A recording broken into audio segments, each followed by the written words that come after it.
വിശുദ്ധ മാർക്കോസ് എഴുതിയ സുവിശേഷം അധ്യായം 9 1 മുതൽ 13 ഉൾപ്പെടെയുള്ള വാക്യങ്ങൾ. യേശു രൂപാന്തരപ്പെടുന്നു. അവൻ അവരോട് പറഞ്ഞു, ദൈവരാജ്യം ശക്തിയോടെ സമാഗതമാകുന്നത് കാണുന്നതുവരെ മരിക്കുകയില്ലാത്ത ചിലർ ഇവിടെ നിൽക്കുന്നവരിലുണ്ടെന്ന് സത്യമായി ഞാൻ നിങ്ങളോട് പറയുന്നു. 6 ദിവസം കഴിഞ്ഞ് പത്രോസ്, യാക്കോബ്, യോഹന്നാൻ എന്നിവരെ മാത്രം കൂട്ടിക്കൊണ്ട് യേശു ഒരു ഉയർന്ന മലയിലേക്ക് പോയി. അവൻ അവരുടെ മുമ്പിൽ വെച്ച് രൂപാന്തരപ്പെട്ടു. അവന്റെ വസ്ത്രങ്ങൾ ഭൂമിയിലെ ഏതൊരു അലക്കുകാരനും വെളുപ്പിക്കാൻ കഴിയുന്നതിനേക്കാൾ വെണ്മയും തിളക്കവുമുള്ളവയായി. ഏലിയായും മോശയും പ്രത്യക്ഷപ്പെട്ട് യേശുവിനോട് സംസാരിച്ചു കൊണ്ടിരുന്നു.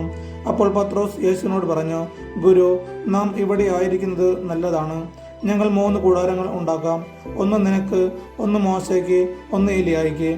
എന്താണ് പറയേണ്ടതെന്ന് അവന് അറിഞ്ഞുകൂടായിരുന്നു. അവർ അത്രയ്ക്ക് ഭയപ്പെട്ടിരുന്നു. അപ്പോൾ ഒരു മേഘം വന്ന് അവരെ ആവരണം ചെയ്തു. മേഘത്തിൽ നിന്ന് ഒരു സ്വരം പുറപ്പെട്ടു, ഇവൻ എൻ്റെ പ്രിയപുത്രൻ, ഇവന്റെ വാക്കു ശ്രവിക്കുവിൻ. അവർ ചുറ്റും നോക്കി. യേശുവിനെ അല്ലാതെ മറ്റാരെയും തങ്ങളോട് കൂടെ അവർ കണ്ടില്ല. അവർ കണ്ട കാര്യങ്ങൾ മനുഷ്യപുത്രൻ മരിച്ചവരിൽ നിന്ന് ഉയർക്കുന്നതുവരെ ആരോടും പറയരുതെന്ന് മലയിൽ നിന്ന് ഇറങ്ങിപ്പോരുമ്പോൾ അവൻ അവരോട് കൽപ്പിച്ചു. മരിച്ചവരിൽ നിന്ന് ഉയർക്കുക എന്നത് എന്താണെന്ന് ചിന്തിച്ചുകൊണ്ട് അവർ ഈ വചനം രഹസ്യമായി സൂക്ഷിച്ചു. അവർ അവനോട് ചോദിച്ചു, ഏലിയ ആദ്യം വരണമെന്ന് നിയമജ്ഞർ പറയുന്നത് എന്തുകൊണ്ടാണ്? അവൻ പറഞ്ഞു, ഏലിയ ആദ്യമേ വന്ന് എല്ലാം പുനഃസ്ഥാപിക്കും. മനുഷ്യപുത്രൻ വളരെ പീഡകൾ സഹിക്കുകയും നിന്ദനങ്ങൾ ഏൽക്കുകയും ചെയ്യണമെന്ന് എഴുതപ്പെട്ടിരിക്കുന്നത് എന്തുകൊണ്ട്?